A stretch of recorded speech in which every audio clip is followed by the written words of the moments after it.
sort of an introduction. So it's not just, I know that you're incredible when it comes to signing. You really do feel every person feels like they're the only one. That's what I heard.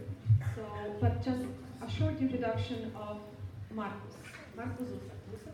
Yeah, whatever you want to say. Oh, really? You don't have a purpose? People in Australia can't speak any they don't understand European names, and so I've heard every single name, that my name could be. They usually get my first name wrong too in Australia. It's but I would just say Zusak, but it doesn't matter. Okay. Really. Okay, doesn't matter. Let's forget about the author for just like 5 minutes. Let's talk about Markus. And can you introduce yourself in 3 points? Who is Markus? It's not the author, just Markus. In 3 things? 3 things, 3 points. Well, I don't know now. I'm just going to say something off the top of my head. Is if I wasn't a writer, I would actually the job that I would love to do is I would just want to be a dog walker. Because I wanted to bring my dog here tonight. Honestly, it would have been great because I have 2 big dogs and they take up so much of my time that I might as well get paid for it. And that's one thing. The second thing is, I think that can be, the thing.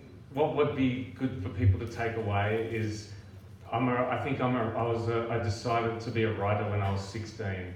And it was because, I think the reason we're all here is that it was because I read books and they were the right books for me. And it was like, when you read a novel and you feel like, it's not true. It's not true, but you believe it when you're inside it. And you're just turning pages and not realizing it. And I thought, that's what I want to do because that's like a kind of magic. And I thought that's what I want to do with my life. And of course, then I tried to write my first book, and all 8 pages of that could be entered into a competition for the worst book ever written. And so I thought, this is much harder than it looks. And so that's the second point. And the third point is just, this, and seeing all of you here today, it's really special. And I will remember this always. And you think you become a writer. The first time I did an event like this at a library in Australia, everyone said it's going to be great. People will come and you'll read from your book and everything. And of course, nobody came. And they still made me read from my book to nobody. And so that you're all here, it's really special. And I know I'm sort of making a few jokes, but this is, I came obviously a very long way, and you're all here. So thank you, and I won't forget you. This will always stay with me. So that's the third point. Thank you.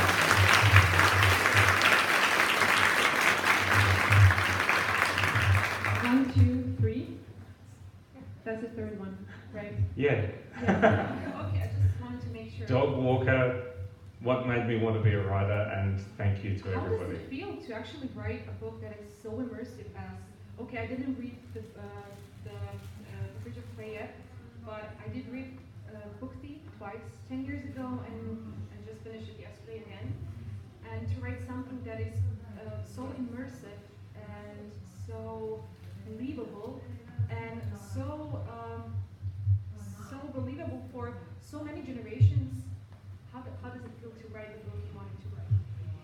Well, I thought nobody would read that book, and I know I always say this in a joking kind of way, where I would imagine somebody trying to recommend the book to one of their friends, and the friend says, "Well, what is the book about?" And you say, "Well, it's set in Nazi Germany. It's narrated by death. Nearly everybody dies, and it's 580 pages long. You'll love it." And so I thought nobody would read it. And so to think that all these years later that that book means something, it's silly for me to say, I don't really think it's sort of, there are so many things that I would change in that book that I see that are wrong, that I went too far with things, but I look back quite happily now on those mistakes, and I feel like it was better to go too far than not go far enough, and so that the book is special to people. I'm still a little bit surprised, and it's something that I never take for granted, because I'd written 4 books that were published before The Book Thief, and they all really meant so much to me. But then I saw the difference between that and a book that means everything to you. And that book meant I realised when I finished this book, actually, this is the book that means everything to me. And then I thought, now I only want to write books that mean everything to me. And I think that's why it took 13 years to write the next one. That is really incredible. So I just have a quick question before the end, but before that I just want to tell you something. The original idea of this was to kind of gather questions from the book clubs, and then from all of you to ask Markus. This will not be possible now because we kind of want to get to the signing this week. I can answer a few, of course, yeah. If you have a question, tell me the question. When you're finished, of course. We don't want to cut in on your time. My question. Okay. Okay. Does anybody have a question? I would like to ask what was the trigger mainly for this book? Because as you said, this book gives everything to you, and you give everything to probably some other books you wrote. So that's interesting for me, and I wonder what was the trigger, or what was the meaning about this. Okay, yeah. With The Book Thief, the trigger was very much that, it's never exactly what people think, that you go, oh, it's like a lightning bolt. It's never like that. It's all these little happy accidents that happen. And I'll go right back to the beginning, that I thought I'd written 3 short novels, and I thought maybe I'll write a story about my mum growing up in Germany. And I thought it's going to be very short, and it's going to be about her life. And it would be 100 pages maybe. You can see it got a little bit out of control. But when she was growing up in Germany, and after this World War II, and there were all the bombs coming down, and then that was over, the American soldiers were in her town where she grew up. And they couldn't say, and that was in Munich, and in German being München or München. But the Americans couldn't say München, so they said München. And on the radio in the lunch hour, when they had a lunch show, they called it Luncheon in München. And I thought this would be the title of the book. So it starts with something totally stupid. And then I thought, I'm not good at sticking to the facts, and so I thought, I'm just going to make some, a proper story. It will still be only short, but then I had the idea of using death as the narrator. And then I had an idea about a girl stealing books in modern day Sydney, and I thought maybe I'll just put that in the book as well. So you just have these 3 things that you're putting together, and then when I brought death in as the narrator, I thought, no, it won't be 100 pages, it might be 250 pages. But I just kept letting it get bigger, and I thought, no one is going to read it. I might as well write it exactly how I want to write it. But the trigger was stories my mum and dad told me. So I grew up in Sydney, and it's, obviously very hot in summer. We would be playing cricket and other games in the backyard, and we would come in, and sometimes my mum and dad told stories, and to me, it was like a piece of Europe came into our house. And so I grew up hearing stories of cities that were burning while the snow was coming down, or that the ground was covered in ice, but the sky was on fire. And it was bringing these 2 opposites together that always I was very interested in. And I'm still writing in that way now, always bringing opposites together. And it was those stories that started off The Book Thief. And I promise I won't have all my answers as long as that, because we'll be here till midnight. Thank you. No worries. One more question. We can have more. It's all good. We'll start here and we'll go around this way. Yes? Was it hard to kill the characters in Book Thief? Okay, the question was it hard to kill the characters in the Book Thief? No. And I say that because when I'm writing a book, and I'm going to sound so terrible now, but people say to me, oh, how could you do that to Rudy? He was my favourite. And I say, don't even talk to me about Rudy. You know, he's my favourite character. And I say, and they say, well, how could you do that to him? And I say, Rudy was my favourite character from the moment I had the thought of him becoming Jesse Owens, but not for 1 second did I consider letting him live. And that's where I sound like a cold, heartless, complete bastard, you know. But it just had to be that way. And I wouldn't. The answer is I wouldn't love those characters so much if they survived the book, you know. And I wanted to feel that emotion. I wanted to feel what it felt like when this happened. And the whole book is leading to that, especially with Death as the narrator. So it wasn't hard to do, but it was hard to feel when I was doing it. And when I was writing that, I wrote the last part of the Book Thief over 2 nights where I just stayed up all night and I was just crying the whole time. And I was away from home. I live in Sydney, I was in Melbourne, and I had to go and speak in schools the next day, and I was just in this small cheap motel, and on the table it was just all sort of like the tears, and I just left them there, and I knew that the place would be cleaned in a week when I left, and I thought that's when they can clean that up. And so I was, it was, as I said, you know, not hard to do, but hard to feel as I did it, you know, but I still loved every minute of writing that and feeling that emotion, because that's why I write, to feel that way. So the next question was up the back. And what was my opinion on the movie of The Book Thief? The way I answer that question is that sometimes you run into an old friend that you grew up with, or in my case, like I played rugby growing up, which is such a silly sport, and you run into your old coach and he says, hey, I saw your movie. And you say, you could say, technically it's my book, but it's their movie. I didn't have anything to do with the movie. I just let them make it. And I could say that, but in the end I just say, oh, thanks, Bill. Because there was nothing I could really do about the movie, and I didn't write the script. I didn't, you know, honestly, I signed up for a movie to be made because I didn't think that the book would be successful. It was signed up the same day, that then on that exact, or the day before, okay, so on a Monday, I found out they signed the book up for a film, and the next day I did an interview on an American TV show, and the book just started selling really well. And I thought, I just signed up the movie. I didn't need it, you know. But then I just thought, no, they really wanted to make this movie. And then 7 years later, they finally made it. And of course, I would have done so many things differently. And I'm very grateful to them. But I'm also, I think everyone understands that the writer of the book would still do things differently, because things are different in the book.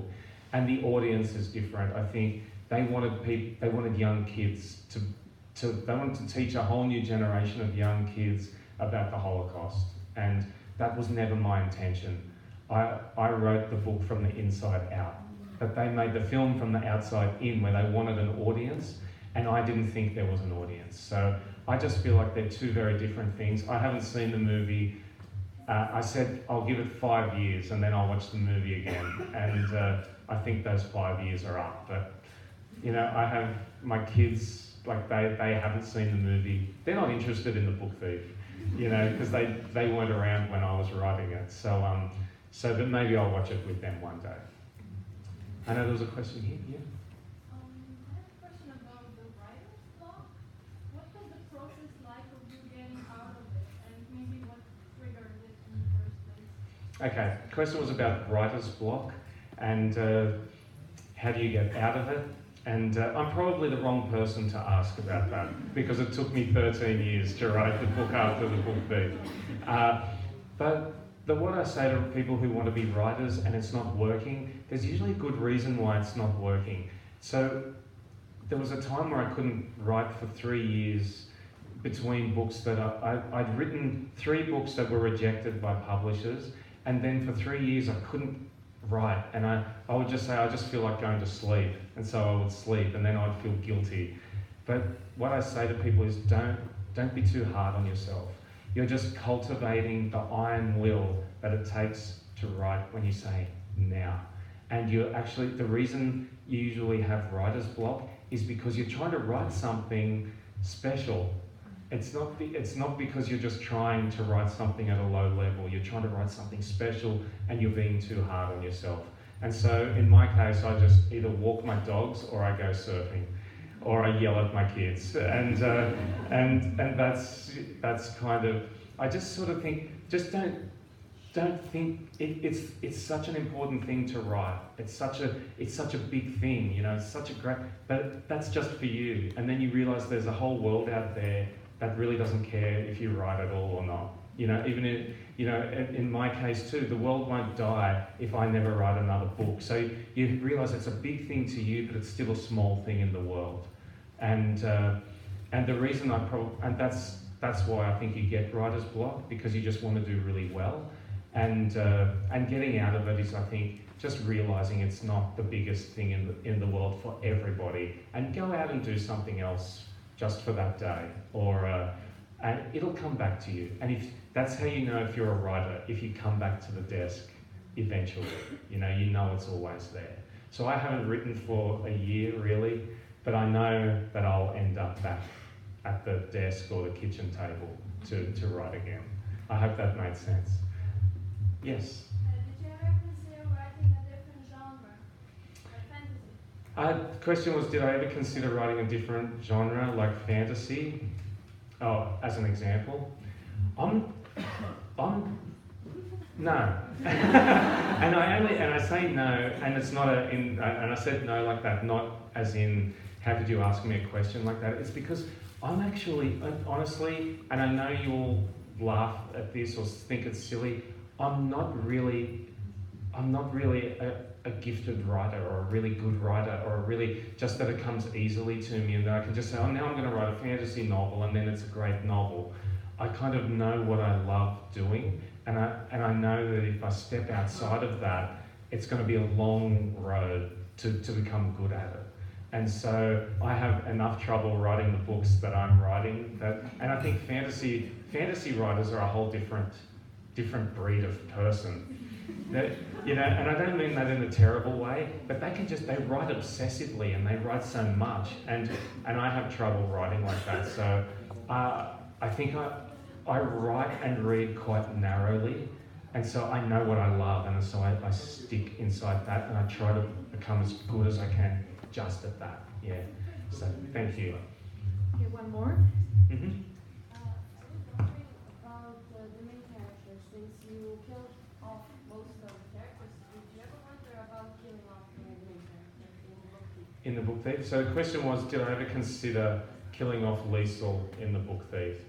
I always had Liesl as there are a few things that you always have as a natural thing in a book, like the fact that Liesl is a female character.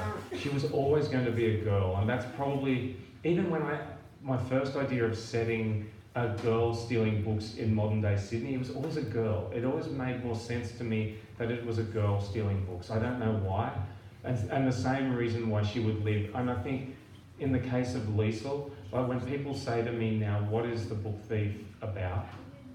I understand now where I say, it's about the idea that in Nazi Germany, Hitler destroyed people with words, and this is a book or a story about a girl who's stealing the words back, and she's writing her own story with them, and it's a beautiful story, hopefully. And so in that way, I wanted words and stories to save Liesl, even if it couldn't save her closest people, but it saves her, and that's why originally, these are the things you can't find out unless you come to days like this. is originally Liesl was going to be arrested for stealing books, and she was going to be in the jailhouse at the police station, and that was what was going to save her when the bombs come down.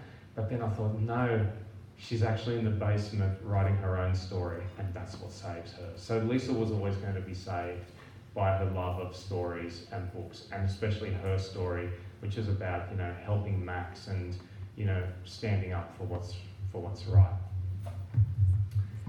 Okay, just one more, because I see a girl there who's been like Sure. her hands in the air from the start, and then this part will be over. Okay. What would I change in the book feed? It's more just, I think, just on one page. Like if you threw your book up to me here and I could look, and I would just say, just that image was too much. One example is, you know how Death has all his little announcements, and sometimes I just think I just overdid those a little bit, but I still wouldn't. I would change them in my mind, but I realise now that a book has to have its imperfections, because that's what gives it its personality as well, and none of us are perfect. You try to make it as perfect as you can, but you know you'll look back, and that's how you write your next book. You write your next book to atone for the sins of the last one. And you know, now Bridge of Clay as well, I look at and I think, oh, I could have just done that slightly differently, but I'll fix that in my next book, hopefully, which will have new mistakes. And that's how it always seems to go. So every book is practice for the next book. And I think that's how we also live our lives. Mhm.